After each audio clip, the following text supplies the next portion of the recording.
นี่ก็สุเอ็นมันเราชิม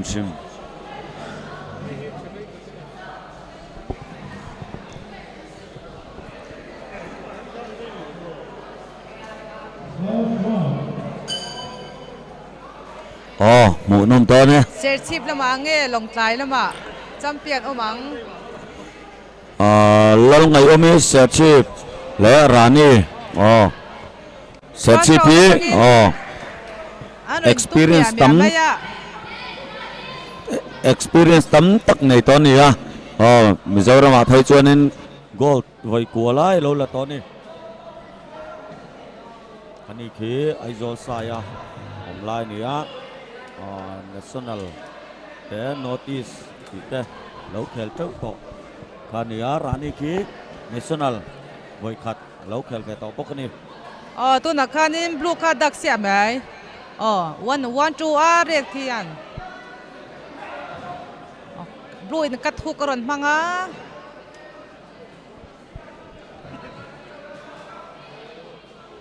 Rani Mukherjee कुछ होता है या चंगतुनु खमी फनु अमा मिंग जोया अमिंग के अनफो अने थाइन ओ red करण one two champion van tum dun an chen na to khan one two hook kरण manga rozo khan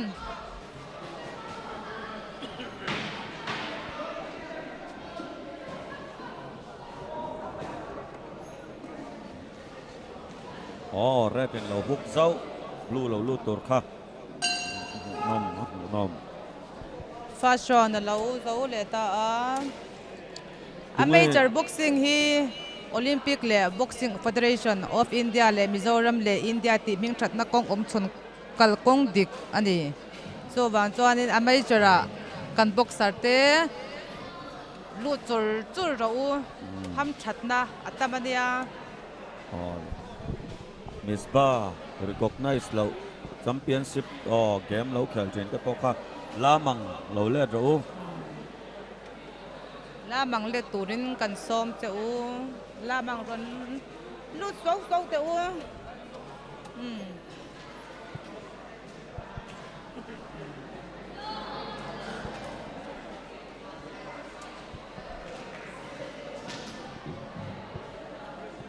Rafiki Gosa Mamit District ลำปางจังรอนเชาอันนี้เฮียนบ็อกเซอร์อย่างโมซาดอรันเฮาชวาโค้ชกัมมาเนเจอร์กัมอาร์เอ็นเจอันนี้ตัวอีวิวตัวรังไง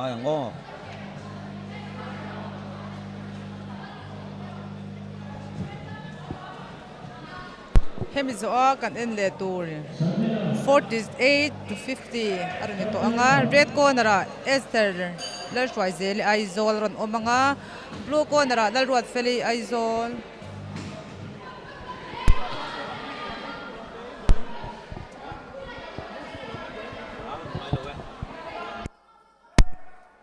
in pele เที่ยววะ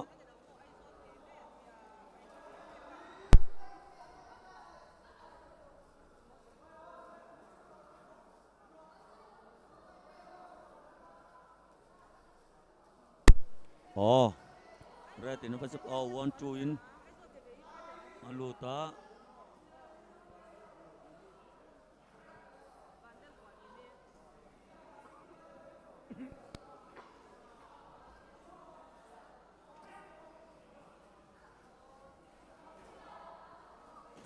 nôm thế mày Raniและ Esther แต่อันนี้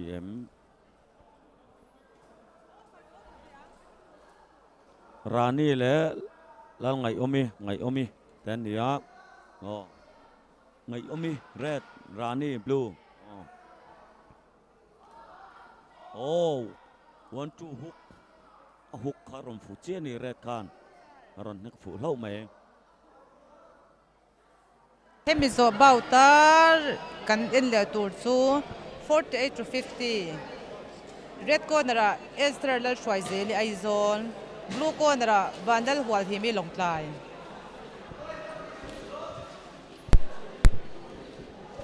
junior final kan in me kan 46 to 48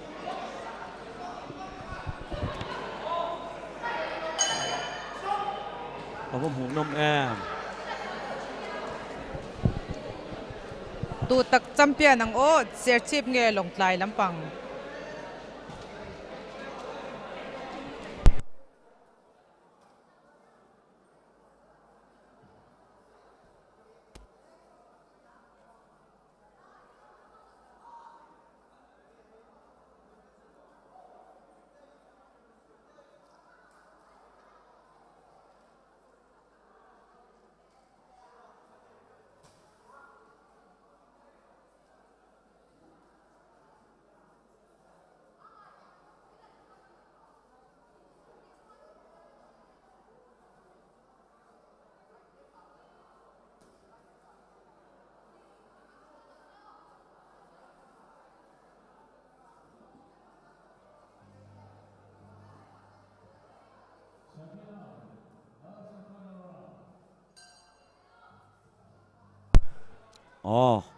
chân lẻng mũ nôm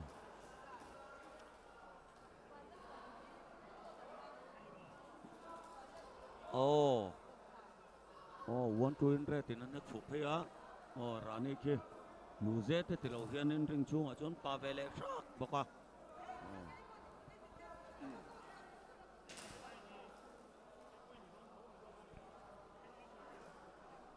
Rani nó vẫn xếp pa Retin one two three nó rồi lút thấy á mà xếp pan à phụ chia lâu này pan hookin tu nak kan Retin anh hắc phụ Rani nó rầm bị thấy lệ miệng mía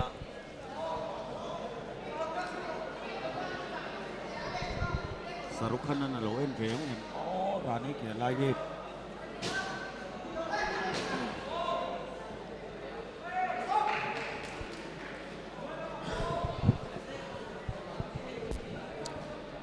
an trăng đồn to si a champion tu an dit to tu na chak zok te hi tu na kanin red khana dong mol mai blue in ron chu ta red khanin aron chule ve ngal blue khana dong ve le ngale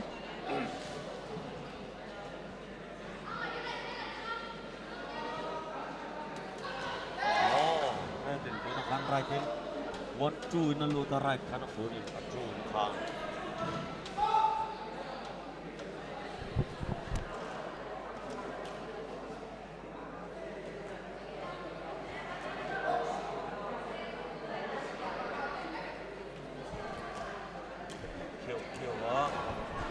tu na kanin red khana dong em aku jiang lu tu kalau jual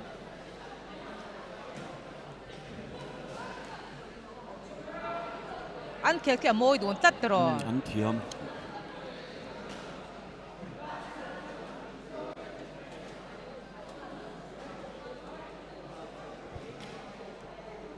nghe hết gọt lắm bằng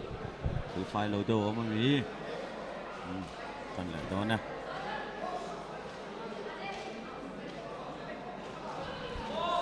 one two three lu tuần miệng mày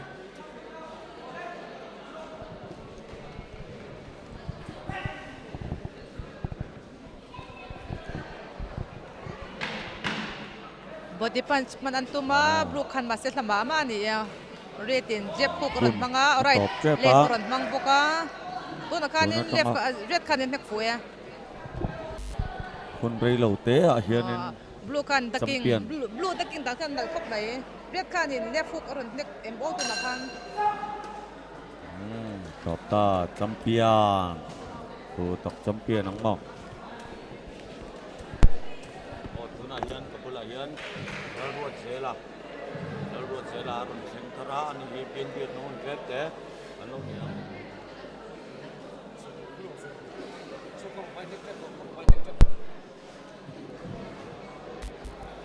tu na khan final an lo khel zo to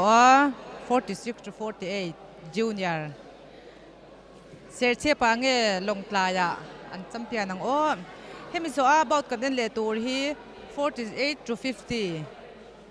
red corner Estrella Schweizeli Aizol ron omanga blue corner Vanlal Hwal himi Lawngtlai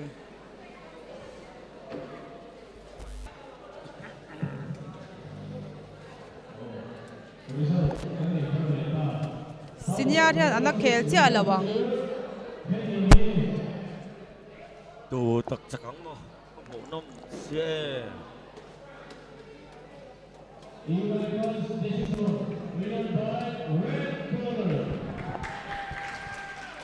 Lalngaihawmi Serchhip champion ani 46 to 48 waita